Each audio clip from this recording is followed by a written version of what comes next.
Hi everyone, it's Anna McLaughlin here with Dr. Matt Shelton and Dr. Alison Goodwin, and today we are going to be taking a look through the deaths under 50 that have followed COVID vaccination and analysing them between the CALM and the Vaers database, the Vaccine Adverse Event Reporting System in the United States. So thanks for being here with me, guys. Thanks, Anna. Good to see you, Anna. Alison? So Alison, can you just explain a little further about this? Yeah, sure, Anna. So I've been intrigued. I have to say, do a quick shout out at the start to Liz Gunn and Albert Benavides, who has done the Vaers Aware database and made the adverse events reports much more visible to to the layperson who can see what's gone on. So I guess, yes, what we're going to be looking at is, I think there's about 27 deaths of New Zealanders that have ended up on the Vaers system. So that's the Vaccine Adverse Event Reporting System. And just see what sort of information you can see on that system compared to what sort of information New Zealanders can get on our own system through MedSafe and their safety reports. And then just, discuss with Matt, what people have been dying from. The official deaths in New Zealand from the vaccine, there are 4 of them. They are all from myocarditis, and yet there were a significant number of other things that the vaccine can cause that could be fatal, and that people have died from that have been reported to Vaers. So I don't know, perhaps bring up the chart of the people that we're going to discuss, and then we'll do a little bit more background and then get to that chart.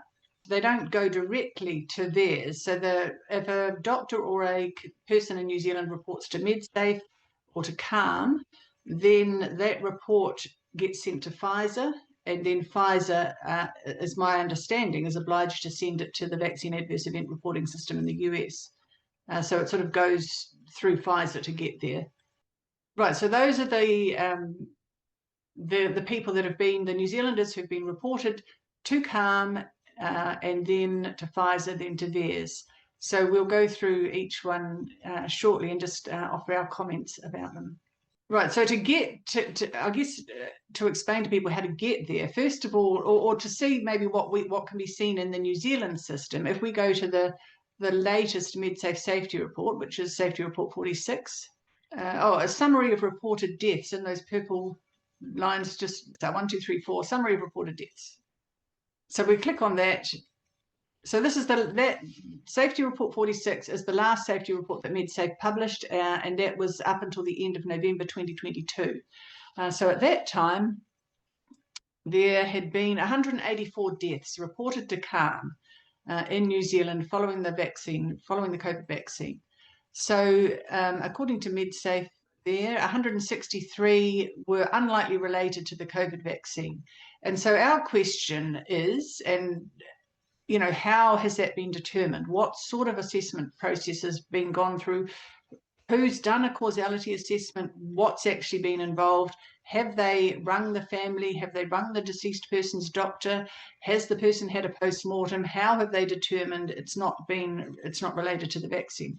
I personally don't have confidence that has been done properly. They've said 15 deaths could not be assessed due to insufficient information. Well, again, the question is, how much effort have they made to get the missing information? 2 cases were still under investigation. 2 deaths were determined by the coroner to be due to myocarditis. 1 death was likely due to vaccine-induced myocarditis. And in 1 death, the vaccine could not be excluded. So I guess there's, 4 potential deaths there, and that's, my understanding now that there are 4 officially, though ACC, interestingly, has paid out for 5 fatal cases. But again, it's been impossible to find out any details of who the 5th person was. But if you go down to the bottom of that MedSafe safety report, you get to something called the line listing, which you can download and look at. And on that line listing are all the reports. Now, it is so this is what is available for New Zealanders to see, and perhaps further on we'll have a look at what people need to get hold of if they're interested in following up their own report or a loved one's report. So these reports that you're scrolling through now, they're all the reports, not deaths specifically. They're the other injuries as well. But on the left-hand side is an AEFIA number. So when you do your report, you may get something back from CALM that is just an AEFI number. So it's adverse event following immunisation. But what you actually need is the AEFIA number, and that's doesn't seem to have any relation to the AEFI number, so it's not similar. So you have to go to CALM and ask, what was the AEFIA number for my report, if you want to look up your own report and see what's been recorded for you. What is the difference between an AEFI report number and an AEFI-A? Right, well, that's a very good question. I haven't, I don't know for certain. I mean, I've sort of gone along with the assumption that it's an assessed report, that extra A may be for assessed, but I've got no idea, honestly. Adverse event following immunisation, I presume they put the A there when they've assessed it, but I don't know. Any thoughts, Matt? Look, that's right. When it's been sort of pre-screened and attribution, I think that's what I've always thought the A means. All right. So Professor Tatley down at CALM, who seemed to have the responsibility for looking at all of them and essentially reducing the symptoms and the history, into a single sort of diagnosis, and then, might this be attributed to the vaccine, and then it gets sent for consideration, or it did do, to the Independent Safety Monitoring Board. So that means it's been assessed for attribution, but it still shows up, because even if at that point there was no attribution decided, it still has that different AEFIA number. Yeah. Right. So I guess I just want to make a comment. Professor Legros, in his statement or his commentary to the Royal Commission, did suggest that all the anti-vaxxers were poring over these databases with some glee. And I'd just like to say, we're not poring over it with glee. We're looking at these, particularly the deaths that we'll talk about shortly, with horror, that nothing's been done, that we can continue to record 184 deaths following a medical procedure, and nobody said, stop, hang on, let's reassess. It's certainly not glee. It is increasing concern. I don't know if you have any thoughts on that, Matt. Well, you're so gentle and conservative, but your first word, horror. I mean, what's happening is it's hard to really accept and understand the scale of what we think is going on, and we do want to say that there's a citizens database of collections of people reporting deaths following vaccination. That in the mind of the reporter was the most likely case, the most likely cause, and we've seen many of those and had to agree. And it reached well over 1,000 reports, and so there's a small reflection of injuries that actually get ever reported to these systems, and that's very well recognised. And the underreporting factors, vary from anywhere to 1% to 20% at the most sort of optimistic of significant vaccine reactions ever do get reported. So we're just looking at the ones that made it through for potential consideration by the people tasked to look at these things. And people don't know necessarily what questions to ask, and I mean it's very discombobulating having to deal with a pathologist and a post-mortem, and then having to deal with a coroner and a coronial inquiry.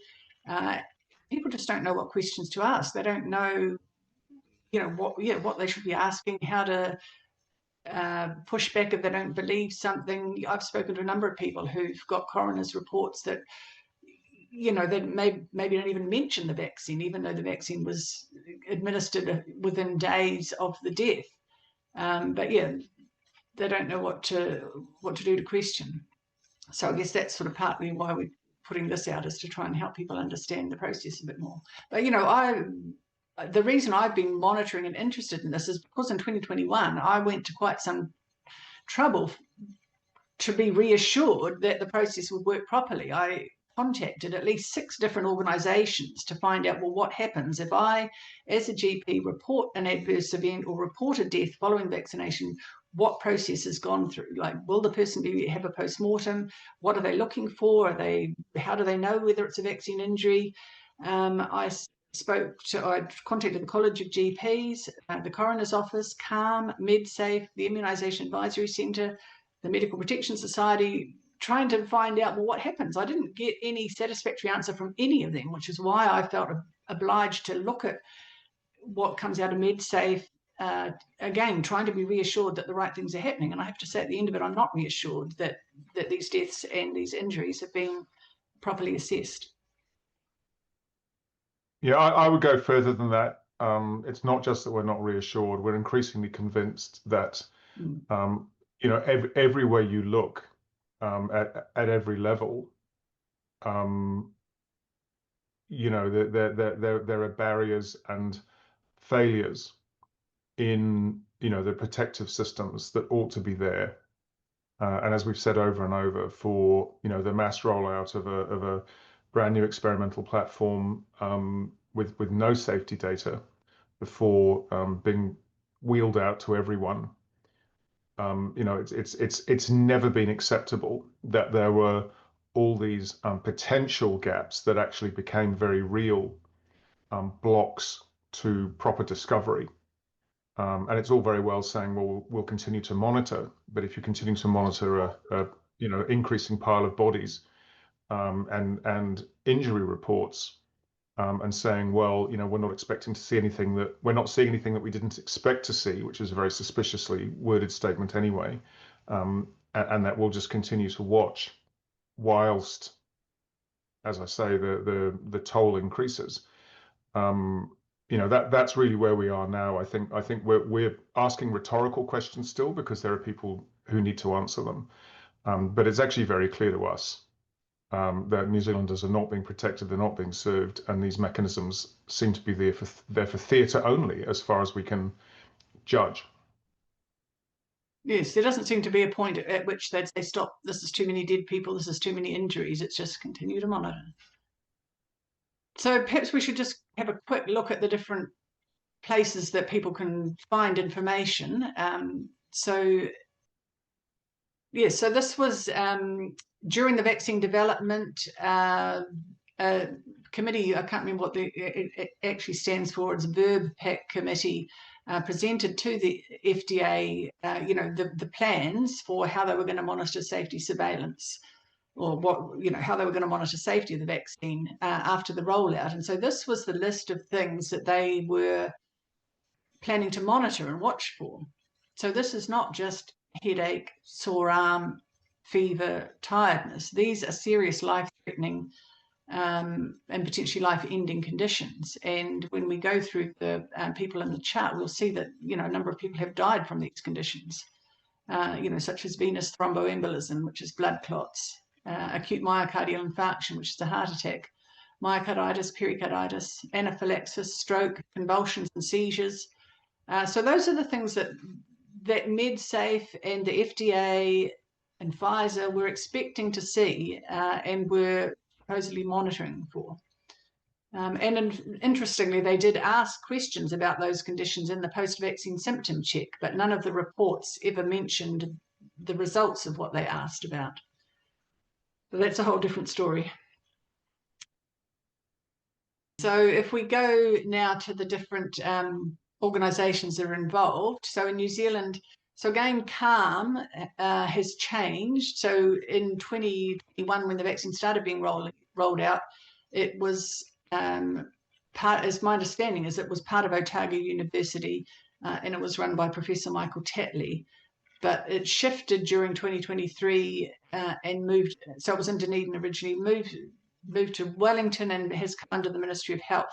I have to confess I'm not entirely sure how it all works in behind the scenes, and that would have been one of the interesting things to have found out in the Royal Commission if they'd had the public hearings this week, is exactly how CALM and MedSafe interact with each other. But that's the website. If you've had an adverse reaction, I mean, even if you've had an adverse reaction in 2021 or 2022 and nobody reported it, and you want to report it now, that's the website that you go to do that. So yeah, that's the first place involved. Then the MedSafe safety report. So once you've done your report to CALM and MedSafe's sharing the data with New Zealanders, in 2021 and 2022, it goes to those MedSafe reports. So that's, I think, number 46, the latest one, and that was the last one. It's now gone to a different system that's not nearly so easy to see at a glance what's gone on. The SMARS system, I think, the Suspected Medicines Adverse Reaction system. But yeah, that's where those MedSafe safety reports are where you get the line listing from, which we'll get to as well. And then Vaers, the Vaccine Adverse Event Reporting System. There's an official website in the US.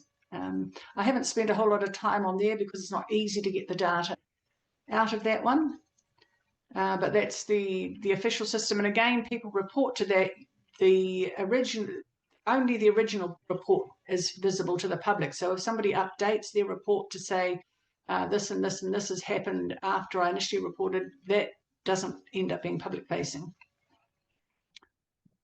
Right, and then the next one is Open Vaers. So that, again, I haven't spent a lot of time on this one, but this one has been made by, I think, parents of vaccine-injured children originally, and it's got the data in a slightly more accessible format for people wanting to look at it. But yeah, this chart that's coming up, I mean, that shows you the reports to Vaers over the years. And you can see, so that's for all vaccines. You can see there was a huge spike in 2021 of the number of reports to Vaers. They totally dwarf all the reports for all vaccines combined very quickly. No, that's so that's I mean, that's quite demonstrable of the size of the problem. If it was safe, if the vaccines were safe, you wouldn't expect that many reports. It's perhaps worth mentioning at this stage too, if I could just quickly butt in, that both of these systems, the CALM system and this one, are voluntary. There's encouragement, certainly perhaps more encouragement in the Vaers system to report suspected reactions, and that medical practitioners who report in the Vaers system do so at the risk of federal prosecution if they give false information. So these reports are not given easily or lightly, and are very unlikely to be faked. But by their nature, both of these are lagging systems. They're not what you call real time. And we know that there have been real-time monitoring systems that may still be in place now within New Zealand. It's frankly preposterous to think that there wouldn't be with the kind of IT capabilities. But that is very, very different. And that's the sort of data that was sent offshore for some high-profile studies, looking at vaccine safety, but they're never made available to the public. But it's our private data, and presumably there's taxpayer funding used in gathering it. But the CALM system and the Vaers system are lagging, and they are voluntary. So they don't in any way give a sort of true scale of what's actually happening, and for other reasons as well. But it's just worth pointing out. And yet, despite that, you can see in both the CALM system and this one, the unprecedented sudden increase or barrage of immediate reports that were coming in that have been dismissed by the establishment as being, well, it was in the news, so it was on people's mind, and there's probably over reporting, but they don't actually look at the most important and immediate likely explanation, which is these are genuine side effects from a new product, and rule that out properly before introducing this other much less likely explanations.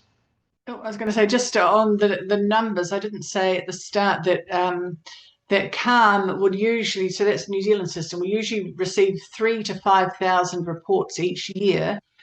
for all medicines. And in 2021, for just the COVID vaccine, they had 58,000 reports. So over a 11-fold increase in reports for just a single medicine. So I struggle to see how they could possibly do a thorough assessment of all of those. So the fifth one there, the Vaers Aware. So the data that we're about to discuss has come from the Vaers Aware website. So this is Albert Benavides, Albert the Eagle, and he has done interviews, as I said, Liz Gunn, explaining this website, but he's made it really accessible, and you can get just the New Zealand data that's in Vaers from this website. So thanks heaps to Albert for doing this off his own bat, free will.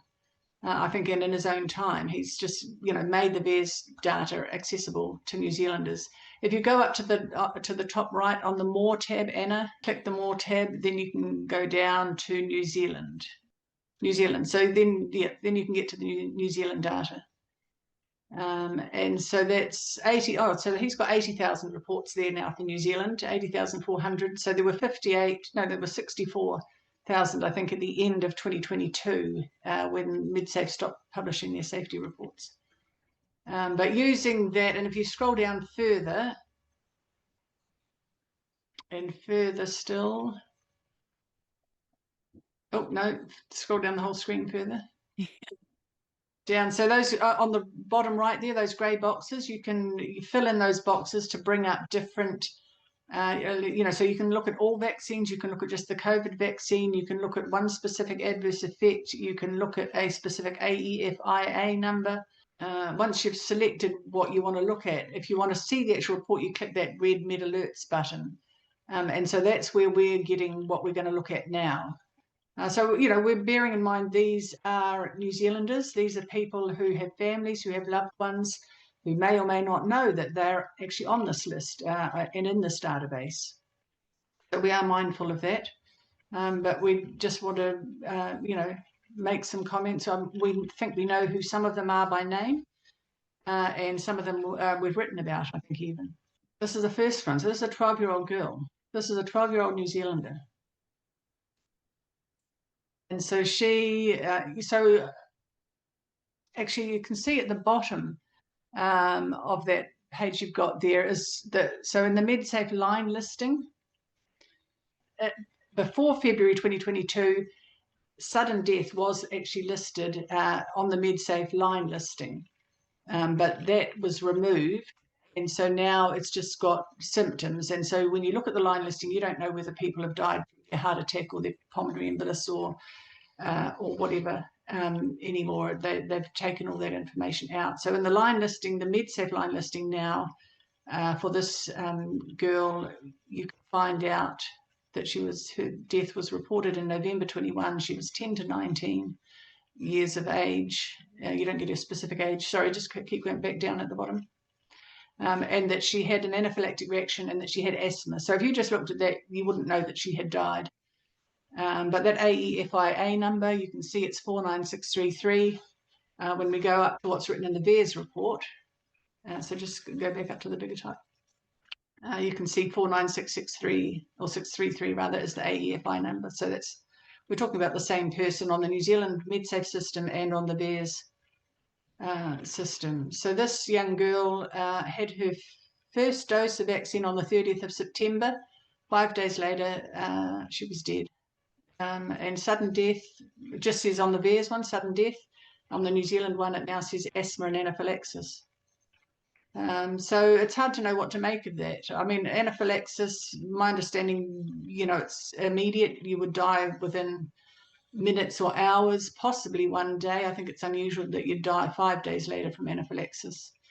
Asthma, people do die from asthma, but it's pretty rare to die from asthma. So, and why would you suddenly die from asthma 5 days after a vaccine that is known to potentially cause sudden death? And I mean, symptoms of asthma, shortness of breath, maybe chest pain, could be symptoms of myocarditis.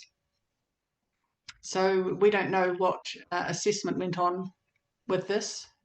Was there a post-mortem? What was found? I don't know if you've got any comments, Matt.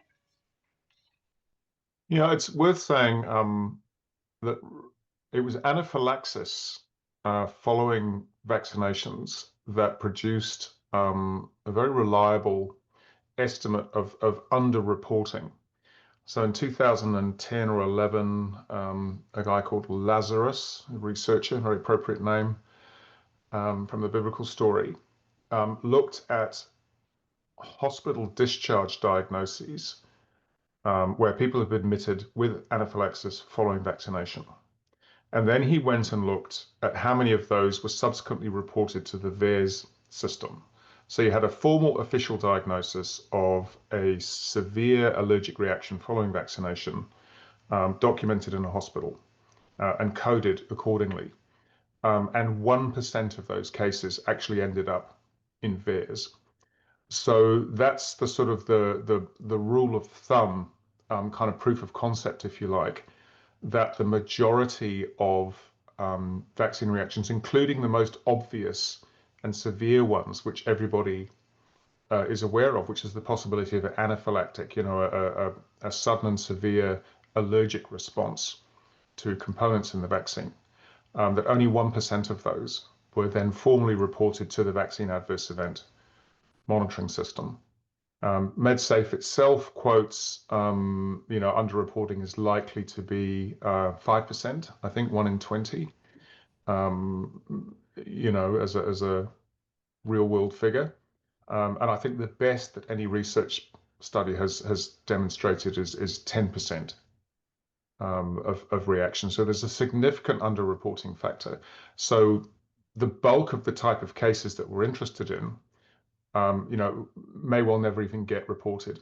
And certainly we've been aware, from our own working experience and from people that we've talked to, of very likely vaccine reactions that weren't ever reported to CALM at the time. It's still possible, as Alison says, to make a late report. But that's worth bearing in mind. So we're just looking at cases that at least made it through and got themselves reported. Right, so this is the next one, a 13-year-old boy who has died of myocarditis. So we think this is one of the official 4 people that have been recognised by the government as being due to the vaccine. So it looks like he had his second vaccine there on the 17th of October, and then he's died on the 28th of October. So 11 days later, he's suffered myocarditis. And I think that was the one that said he had a microscopic amount of myocarditis in a critical part of his heart. So just a little patch of scarring or inflammation in an electrical pathway is enough to set off a rhythm that, unless you defibrillate it, death is going to be the outcome. And he was one of a significant group of this type of death who was found dead in his bed in the morning by his parents. And of note, the recommended interval between the first and second doses at this point was 6 weeks. So he had his second dose a little bit early. The recommended interval had been 3 weeks. And in fact, the government had received advice from its own science advisors that actually children should only have 1 dose. And they certainly shouldn't be mandated via being excluded from school activities and sports and things like that. There's a group, including New Zealanders, who are found to have died in the early hours, sort of pre-dawn. And the other profile group is the ones that died during strenuous sports activity.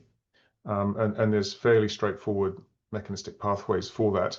Now, I just need to say at this point, I'm not working as a doctor. I don't have a practicing certificate, so I'm not here to, diagnose diseases in the living or recommend treatments. But I think I'm able and qualified, after decades, to make some commentary around the lack of due process and the lack of critical thinking and discrimination around, clearly the need to look at the fact of an adjacent, a recent medical intervention new platform, no safety data, but already at that stage, there was a red flag raised about the risk of myocarditis, particularly in teenage boys and particularly after the second dose. Yes, and I mean, the thing is, he didn't need a vaccine. He wasn't at risk. It didn't actually do what we were told it was doing, so, he didn't need it. Yeah, and in fairness, if this is who we think it is, the coroner did consider the possibility of vaccination and went as far as saying, in this case, I cannot rule out the vaccine as a cause, but still stop short of ruling it in. And since this case, there's been plenty of, confirmation of the fact of, small scattered myocardial scars as a result of the inflammatory process that is myocarditis.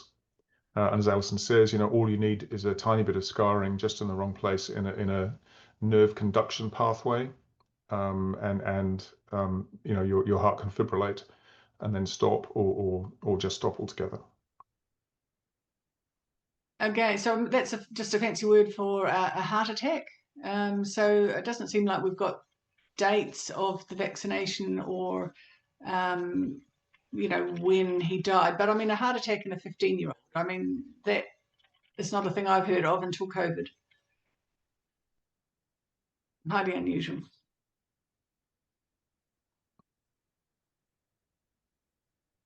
Right, so yes, this one, a 17-year-old, a teenage girl, again, and not a person at risk herself from COVID.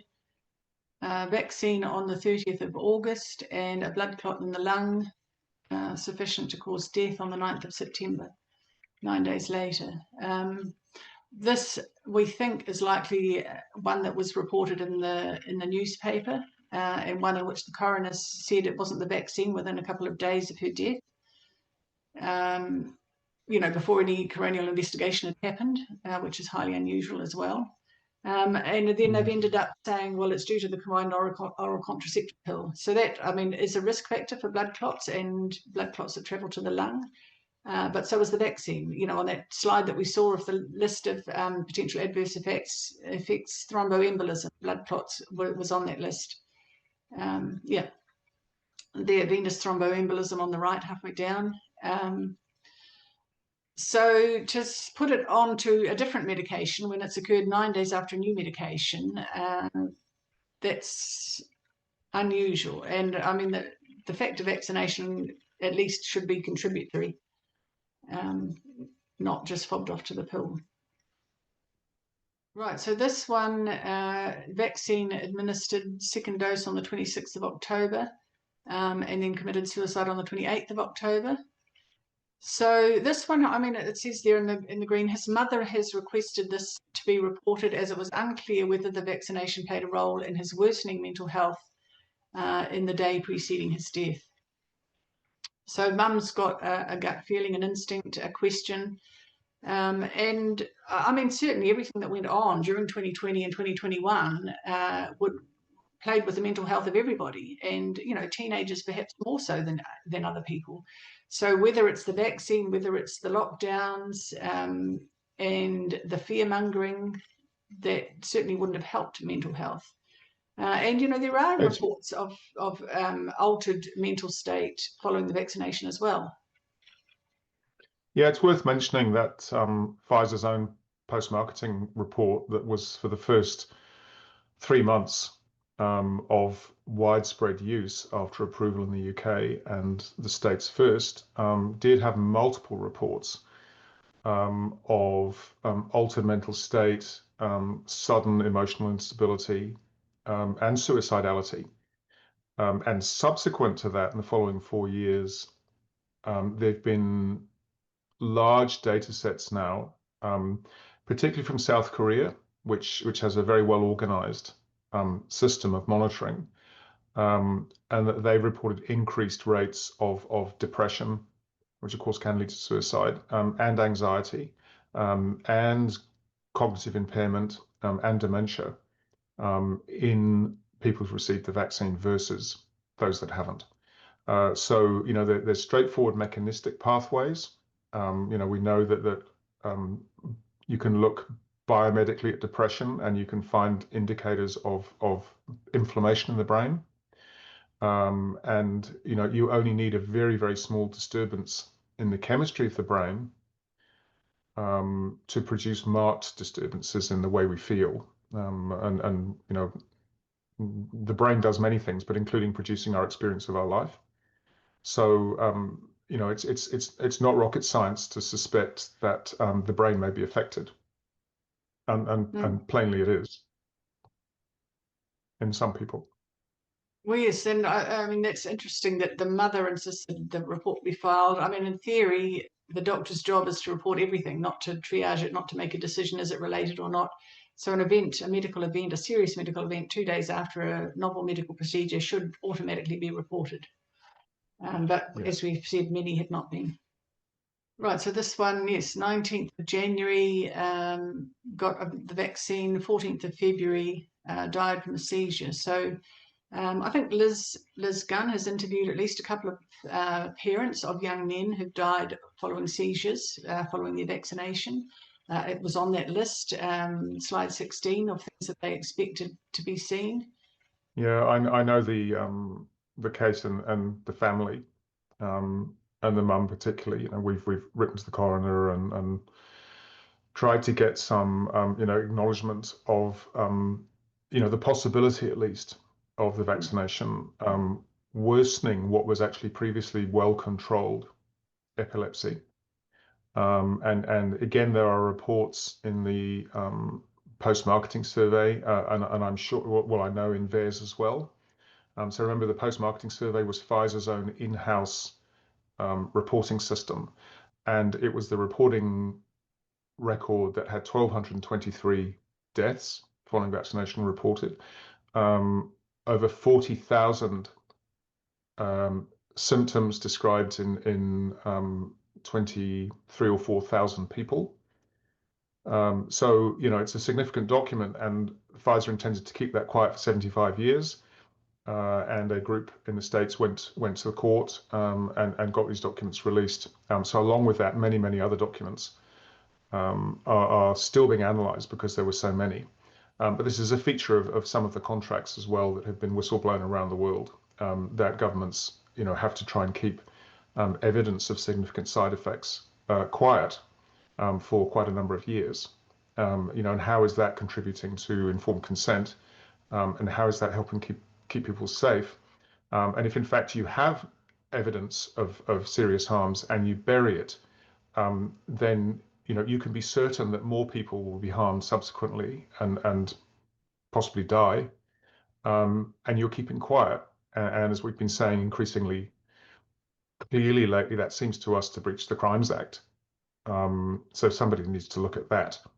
But we're just looking at the information that is out there, and it's not painting a pretty picture.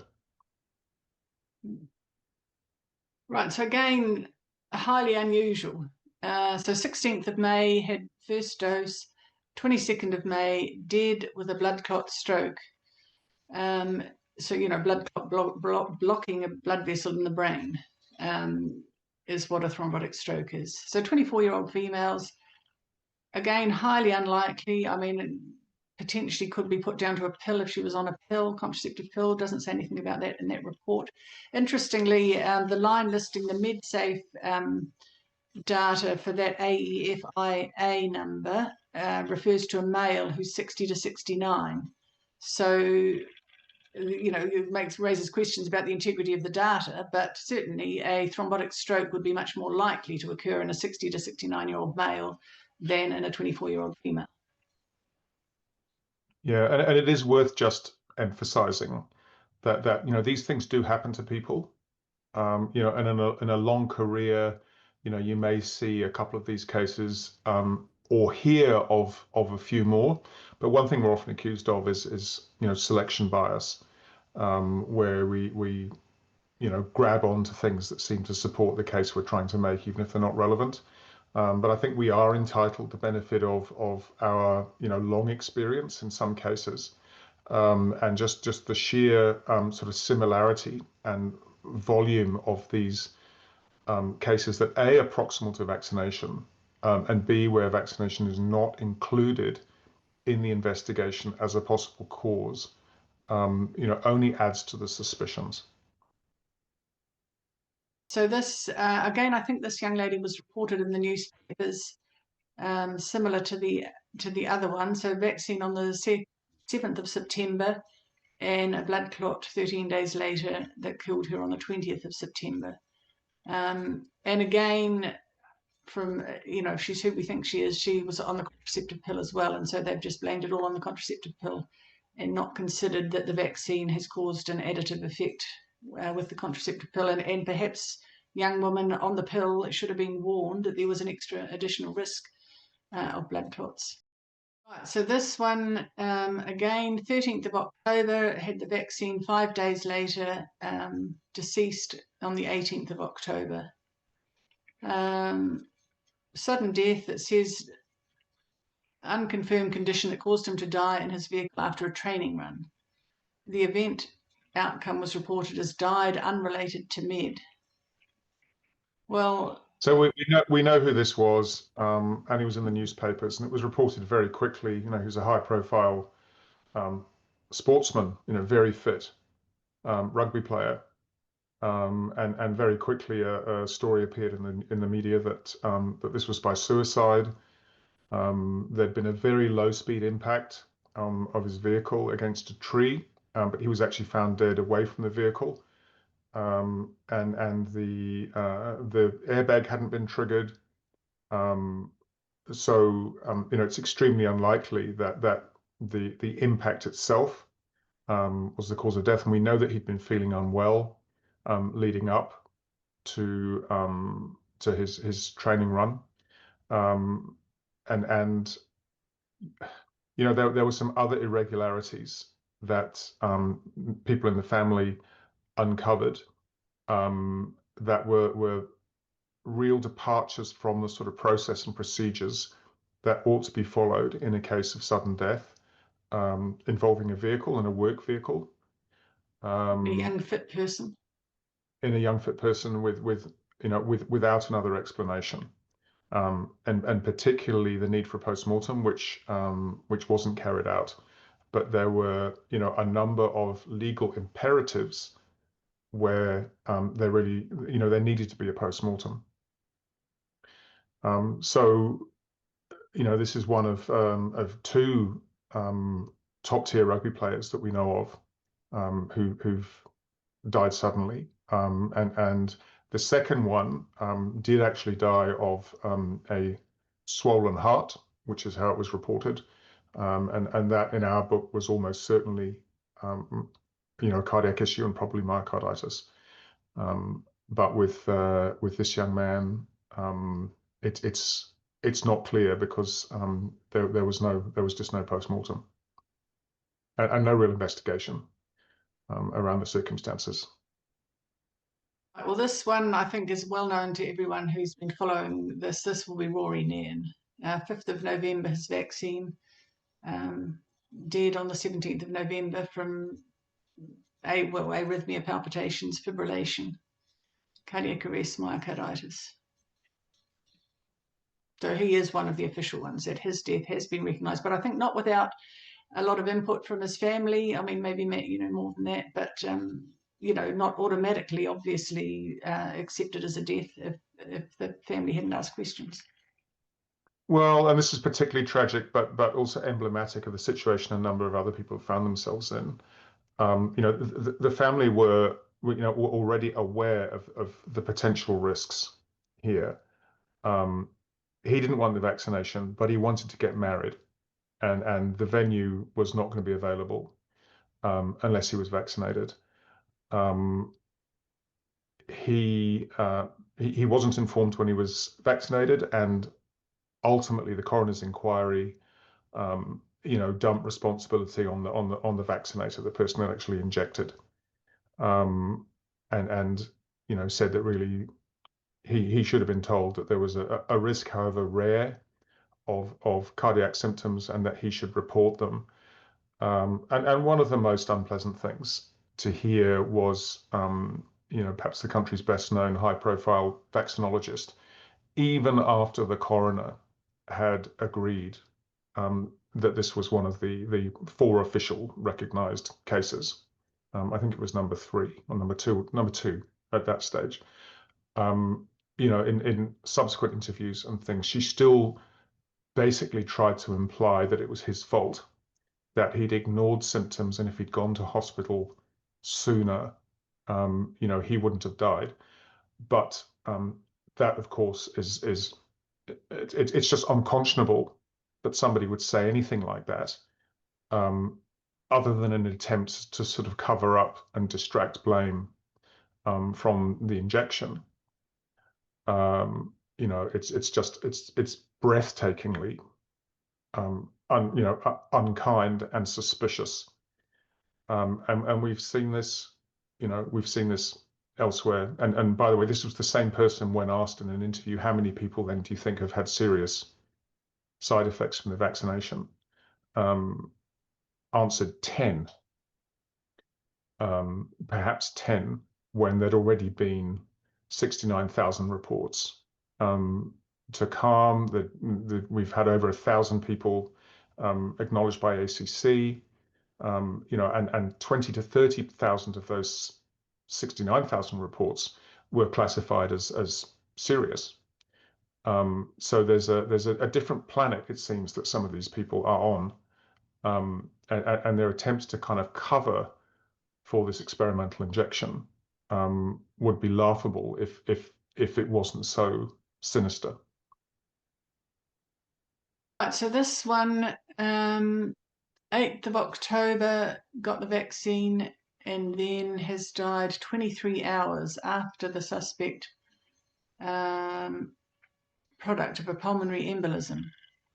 So again, another blood clot. There's a lot of writing there: lymphadenopathy, cardiac failure, sinusitis. It's hard to tell from the sort of report that you've got exactly what's gone on. And I'd anticipated that Calm MedSafe would get hold of her medical records, would look at her medical records and say, yep, she was fit and healthy beforehand. This is highly unusual, or maybe she did have some underlying conditions. It's not really easy to tell. But yep, another blood clot in a young woman. Do we know of any cases where Calm or anybody from the Safety Monitoring Board has contacted a family or a doctor for further information? Not in the people I've spoken to, no. No. People have voluntarily given extra information to Calm, but not that I've heard of Calm coming back. And I think Linda would say the same. Nobody's been contacted by Calm to have anyone ask for additional information. And this is a point worth emphasising at this stage. Apart from the 2 or 3, which have been coroner's cases so far that we've covered, where the vaccine has been acknowledged as the cause or a possible cause, because if you can't rule something out as a cause, then it remains a possibility. With all the others, the question doesn't seem to even be raised, and people are not going the extra distance, to reassure everybody else who's continuing to line up that actually these things remain safe and effective, because the cases of serious events following your vaccination procedure have been investigated thoroughly and ruled out to be due to the vaccine. Yes, that's certainly what we're told, but I've yet to see evidence that that's happened in practice. Right, 30-year-old male, dose 1 vaccine on the 13th of November, and then sudden death, found dead in bed. This one, we've written about this young man, dead on the 8th of December. So Garrett Utting, I think, is this is likely referring to. So we've written about him on the website, and again, his family were waiting for the coroner to contact them and ask more information. Nothing. And they've got it in writing. The Independent Safety Monitoring Board, his case was presented to their meeting, and they've said it wasn't discussed. It wasn't discussed. So how can you have a 30-year-old dead within 3-4 weeks of a novel medical procedure, and they're not even discussing it? Right, so this young lady, again, I think we've written about her. We think this one is likely a Divya. So a nurse, 31-year-old, she died 4 days after her third vaccine in January 2022 of a dissection of the coronary artery. And so supposedly she just had a spontaneous rupture of the coronary artery. And we know from Dr. Anna Burkhardt, the German pathologist's work, that the vaccine particularly can affect blood vessels, cause inflammation in the blood vessels and cause them to swell, to weaken, to split, or to burst. And so this one was put down to an underlying weakness in her coronary artery. So the coronary artery is the artery or the arteries that supply the muscle of the heart itself. And they've just said she's had an underlying weakness of the coronary artery when she's died 4 days after a medical procedure known to cause weakening and rupture of arteries. It's, again, there's a lot more information on our website about our communications with the coroner and our questions about that young lady. But, you know, a nurse in New Zealand, mandated, no doubt, to get that vaccine, didn't need it for herself. And coronary arteries are tough. You know, they have to be, because your heart beats its whole life. The heart itself is contracting. So these arteries are being, you know, stretched and you know, the shearing forces. And you've got this very strong pulsatile flow of blood on the inside as well. But they're designed to last a distance. And over, you know, a lifetime, of course, they can fur up and thicken. But to spontaneously split, again, it does happen, and there are some rare conditions where you know, you may have a sort of autoimmune vasculitis, or possibly something that you're born with, a congenital weakness. But it harks back to the very first case that we presented here of the 12-year-old who was just, you know, diagnosed with a myocardial infarction, which means that heart muscle dies because of an interruption in the blood supply. Well, why did that blood supply fail? What happened to the artery? Did it split? Was it blocked? You know, did it burst? You know, and the messaging now all over the place is, well, you know, children have heart attacks too and strokes. Well, no, they bloody don't. Not to the same extent as it seems we're seeing now. Well, as we know we're seeing now. Yes, that was the 15-year-old lad earlier on that we spoke about with the heart 15. attack. The My apologies. 12-year-old girl was the asthma anaphylaxis one. Thank you. Right, 32-year-old female. Right, vaccination, 28th of June, unknown dose, 21 hours after the suspected product, a fatal outcome. So again, we don't know anything more about this one, just sudden death. But again, highly unusual, and within 24 hours of a novel medical procedure. You know, what assessment has been done? What has she actually died of?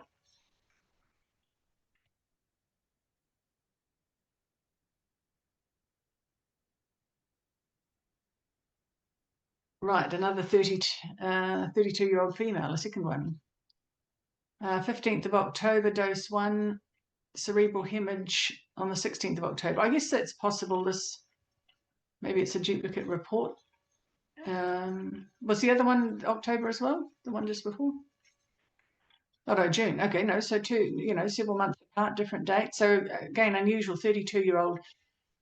You know, like we said with the earlier one, I mean, it's possible that a 32-year-old can have a brain bleed, but highly unlikely. And within 24 hours of a medical product known to damage blood vessels, it should, well, again, without seeing all the reckoning and the causality assessment, certainly I would have thought the vaccine should be pretty high on the list of things that could have caused it. Yeah, there were some significant clues in this one, where clearly the vaccine should have been suspected, and proper attempts to rule it out were made, and they weren't. I mean, all of these are tragic, but this one was particularly tragic. This was a young mum. Right, this one, 33-year-old male, again, far too young. shortness of breath, 21st of August rather. Sore arm, so he had the vaccine on the 21st of August, sore arm and cough on the 22nd of August, 24th of August, no energy, hot and cold. 25th of August, cardiac arrest, cardiac arrest, ventral fibrillation, a stroke, a blood clot in the middle cerebral artery. And comments that he was so healthy beforehand and how sore his arm was. So Peter McCullers commented, on people that get an exceptionally sore arm are more likely to have other adverse effects as well. Not sure if he's... Yeah, and this is one where there was immediate unwellness, and he just had an escalating illness culminating in his death. I mean, it's got vaccine-related cardiomyopathy also suspected. There, but yes, a convoluted course of several medical events following each other that have ended up with him dying. Right, so another 33-year-old dose, number 2, 30th of July, and then seizure with a fatal outcome 24th of October. So that's obviously August, September, 2.5, nearly 3 months down the track. But, in my mind, still entirely plausible. As we mentioned with one of the previous ones who died of a seizure, it was worsening previously well-controlled epilepsy. So again, we don't know the past medical history details here. Yeah, look, that's right. And there've been many data sets, including most recently from Japan, where they looked at what happened with 21 million doses. And many doctors have a blind spot, I think, about anything happening more than a couple of days after an injection isn't likely to be the injection. But from the beginning, if you follow up people and you compare them to people that didn't take the treatment, you're looking at a sort of a peak at around about 3 to 5 months. So there's an initial cluster of people who are likely to get acute and possibly even recognized events. But then if you follow them up, there's a steady, increase that seems to peak around 3 to 5 months. And then it may, if the data goes on long enough, it may be 2 years, 1 to 2 years before you see the risk turn to baseline. But there shouldn't be any rise at all. If the injections are safe, you'd have a straight line. Or the line would match the gradual increase that you see in people as they age.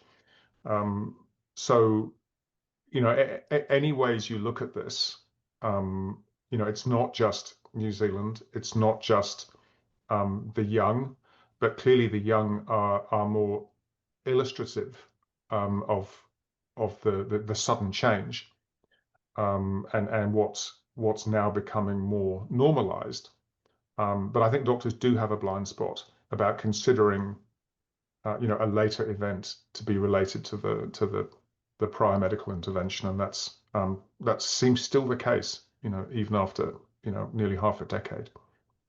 Well, yes, and I mean, none of these deaths are from autoimmune conditions. So on that slide 16, autoimmune conditions was a possibility, and they're just not getting reported for that very reason. They take time to develop. They may not occur immediately. They can take weeks or months to manifest, and then they can take another months or years to be diagnosed as something, by which time the connection to the vaccine is potentially lost. But autoimmune conditions is a huge subset of people that potentially having fatal events that haven't been connected. It's worth just mentioning that in the presentation where this slide showed up, it was almost like it wasn't meant to be there, because the guy that was giving the presentation very quickly moved on from this slide. But luckily there were enough people watching who screenshotted it that it's sort of preserved forever. But that was interesting. Yes. Right. So 37-year-old gentleman, chest pain, dyspnea, sudden death. So again, doesn't say, was it myocarditis? Was it a blood clot? Was it something that ruptured? Again, without more information about a post-mortem, we don't know, but 2nd of July for the vaccine, 11th of July. Oh, he's developed shortness of breath and chest pain. All right, and then he's died on the 25th of August. So that's I mean, I guess you wonder what medical condition happened there to cause that sort of series of events. There's a number of possibilities, but hard to comment without more information. This one, 41-year-old female, acute pulmonary edema. So that's fluid in the lungs because of the heart not pumping effectively. Now, interestingly, where that's yellow highlighted, everywhere else it's got NZ Pfizer. This one's got CK Pfizer, but it has got a New Zealand AEFIA number. So one suggestion is that maybe this is a Cook Island person. And so this person, although she's 41, if you go further down, she's obviously not a well person because her hemoglobin A1C is 146. Her troponin 280, or CRP rather, 285. So she's got diabetes that doesn't look particularly well controlled with an HbA1c that high. So probably somebody with underlying conditions, which then makes it more likely that an adverse effect would be fatal. So again, without the full medical notes, hard to comment on that one. But yeah, New Zealand AEFI number, but different, the CK Pfizer. So, and it illustrates too that the original trials that were used to approve, well, in fact, not this injection, they were used to approve a completely different injection. Well, yes. But because by the time this one came along, they completely changed the production method, which has ended up with heavy contamination of bystander DNA from or intended for E. coli. But that's a separate issue. But this person was very unwell, and the people picked were uncomplicated, healthy people. They didn't have a subset of women on the pill. They didn't look at people with uncontrolled diabetes or other comorbidities. So perhaps this is just again just example of how minimal and inadequate the what passed for safety assessments were right at the beginning before this was rolled out to the world's population. Right, a 41-year-old male, arterial thrombosis, so that's a blood clot in an artery and a hemorrhage. So he's got both clotting and bleeding going on. Does it say where? I don't know that it says specifically where that clotting and bleeding was going on, but dose unknown number on the 7th of January, 41 days after a fatal outcome. Blood clot. So, I mean, whether that's a blood clot in the brain, whether that's a blood clot in the leg or in the intestine, and a hemorrhage, hard to know. And again, this one, the line listing, the New Zealand data's got him as a 60 to 69-year-old male. Dose 3, the Vaers reports got him as a 41-year-old. So, hard to know which one's correct without getting more data. More common for a 60 to 69-year-old to have a blood clot and or a hemorrhage than a 41-year-old. We do know who a lot of these people are, though, and we've written up some of these cases where there's quite a lot more detail around what exactly happened than is recorded in the initial Vaers assessments, obviously. So it's worth looking at our website and reading some of these cases, and also reading the questions we had for the coroner, largely unanswered in some of these cases. So we've written on specific cases, and we've written generally too with our concerns and questions, with really not much response. We've also been to the police in 2021. We went with a long list of people that we thought needed further investigation. And got nowhere. Of course, we contacted MedSafe and the government officials all the way through this. We know that they've had at least some of our letters, but we just keep doing what we can do to raise awareness. Right. So 42-year-old gentleman, vaccine dose number 1 on the 17th of November. Wonder if that was a mandated person. That was pretty close to the mandate's time. left it to the last minute to get dose number 1, and then died of a heart attack 4 days later, 21st of November. So, I mean, 42-year-old men do occasionally have heart attacks, but highly suspicious to happen 4 days after a novel injection known to cause that. So this one, a 46-year-old male, vaccine on second vaccine on the 7th of October, and then dead on the 6th of November, so a month later. And I mean, they've actually written myocarditis there, so that's interesting that he's not one of the official deaths, and they haven't recognised that as vaccine-induced, but it does say down the bottom there, reporter stated natural causes.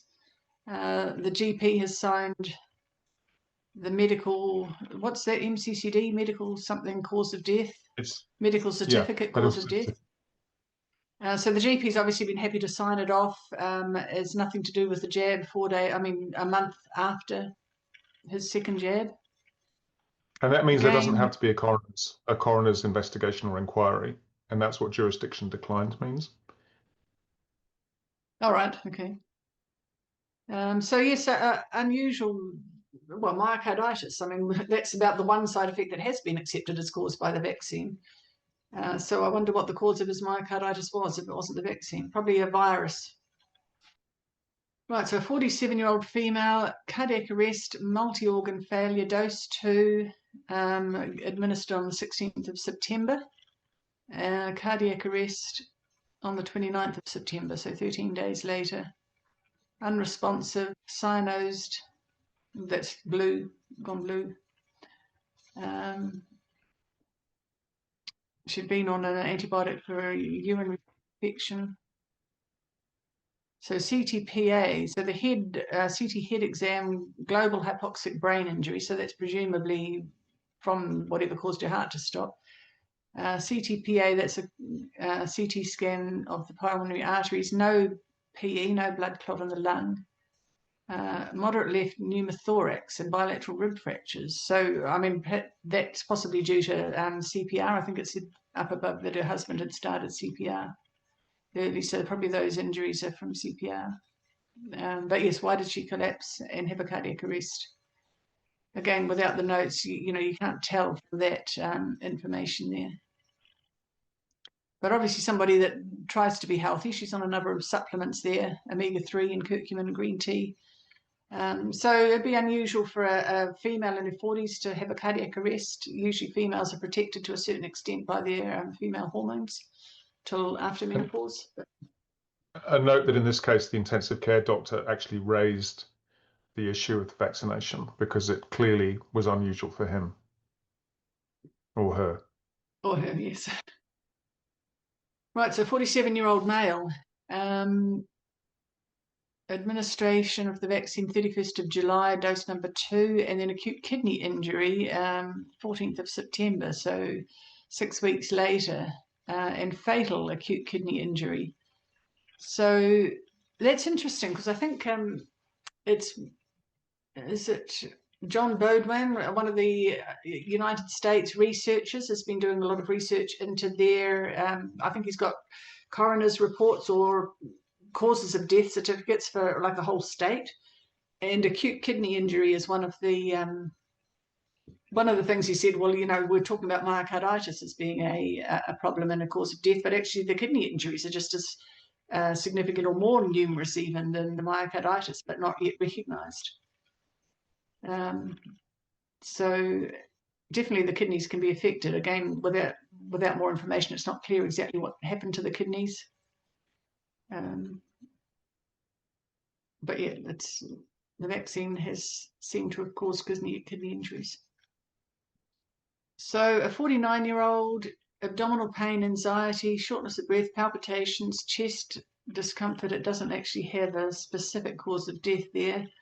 But second dose of vaccine on the 1st of December, and then suddenly died on the 1st of March. So that's December, January, February, 3 months.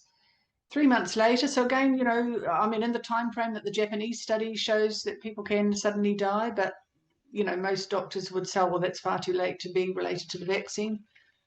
But again, was a post-mortem done? What was found? Was anything related to vaccination actually looked for? Hard to know. abdominal pain, could be an aortic aneurysm that had burst.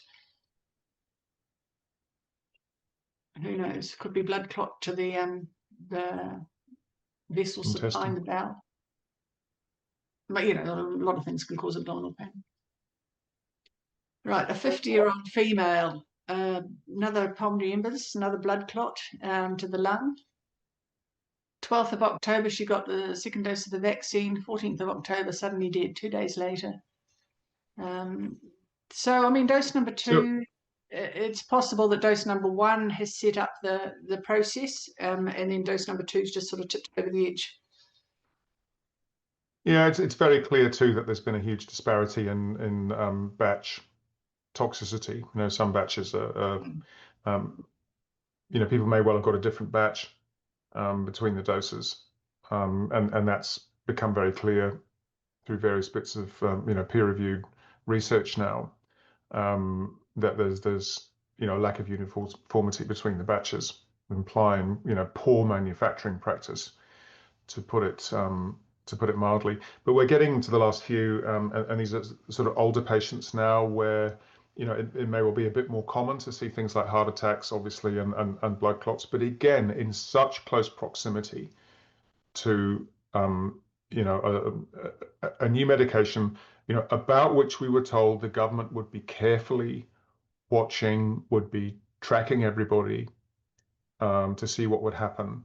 And they later said that they weren't doing that, but you know, the technology and the number crunching to do that is very, very easy. In fact, we've offered a number of times to say, look, if you give us the register of births and deaths, and the, you know, the vaccination register, you know, anonymized, of course, we'll do that for you. Because all somebody needs to do is to look at outcomes between unvaccinated and vaccinated people, and you'd think that was the most difficult thing to do, because no country has done it willingly. But enough data has either been whistleblown or released, you know, deliberately, that you know, our suspicions and observations, you know, do have credibility.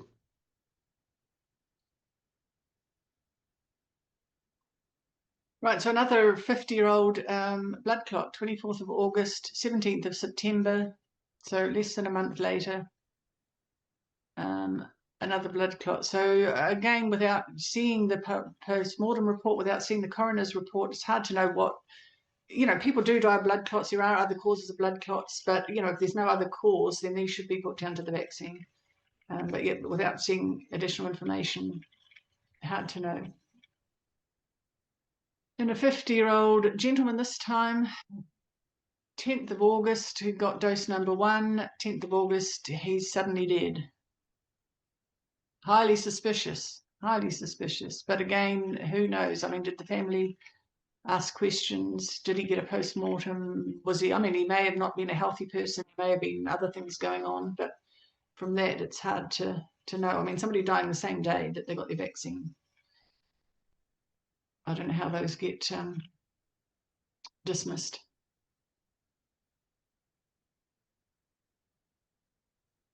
Right, this might be the last one. So another, we've just gone up to the 50-year-olds. There's a lot more deaths in the people older than 50, but we just wanted to do the younger ones. So this person, the 2nd of September, they got their first dose.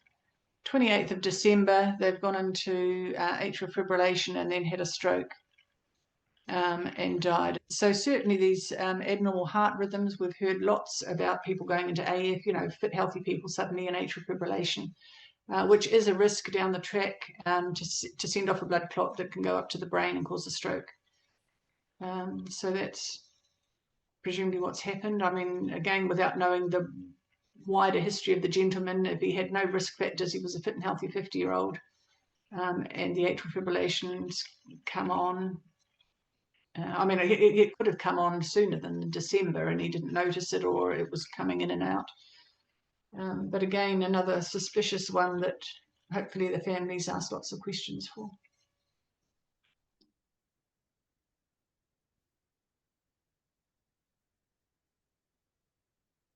The end of the list that we've got there. It's a sobering reminder of everything that's happened, isn't it? And I think one thing that you one thing that is important to note that these have all been reported somehow through CALM and Vaers, if I'm correct. So that's the Vaccine Adverse Event Reporting System. So someone has connected these deaths and these issues with the vaccine at some point and then reported it. All you need is a suspicion. It's not your job as a reporter to figure out causation. And we've spoken a lot about how you do attribute causation and the various criteria that are satisfied, and that they're all satisfied as best as we can tell. But look, this is just a small selection. We know of many more cases like this, and in fact, we have a lot more details of cases that actually were never reported. And it's standard practice in a drug trial that you stop the trial and you examine, and maybe for several months, a single case of an unexpected serious side effect, or certainly a death. And yet, that, along with many other norms, just hasn't happened.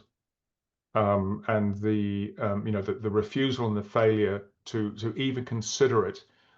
And not only that, or to issue a statement saying, well, we don't know why this happened, but we know it wasn't the vaccine. And we're befuddled why all this is happening. But in the context of what we subsequently discovered, for instance, about the white clots, and we look at these people that have had these sudden events in their brains, in their hearts, in their lungs, and we can only wonder how, if those people had all had proper postmortems, if information had come to light much earlier that had finally got the attention of officials who then paused the whole thing. How many of these people may still be alive, or have retained their health and their healthy life expectancy. Well, yes, I mean, that was a sobering list of people, and raising more questions really than answers. And I guess our hopes were that maybe some of those answers might have come to light with the Royal Commission of Inquiry, with people charged with doing the causality assessment, explaining why those people are not officially, why their deaths were not due to the vaccine. That was something we thought we might get a bit more information on. But now, with all the no-shows and no public hearings, who's to know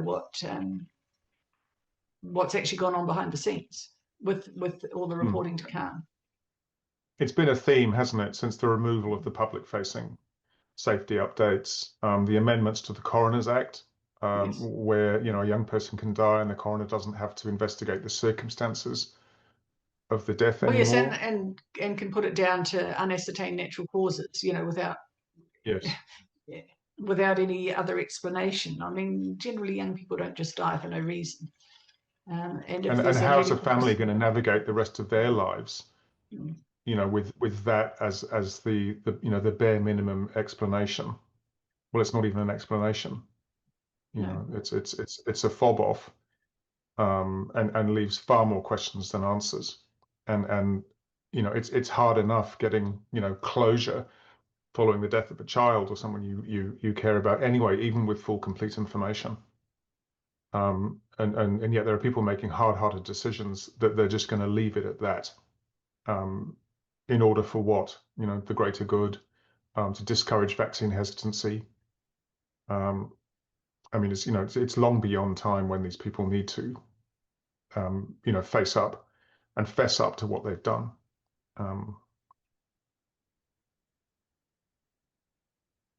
Well, thank you everyone for being here with this very sobering presentation and discussion. And thank you, Matt and Alison, for everything that you do. And we will see you next time. Yeah, thank you, Emma. Thanks, Alison.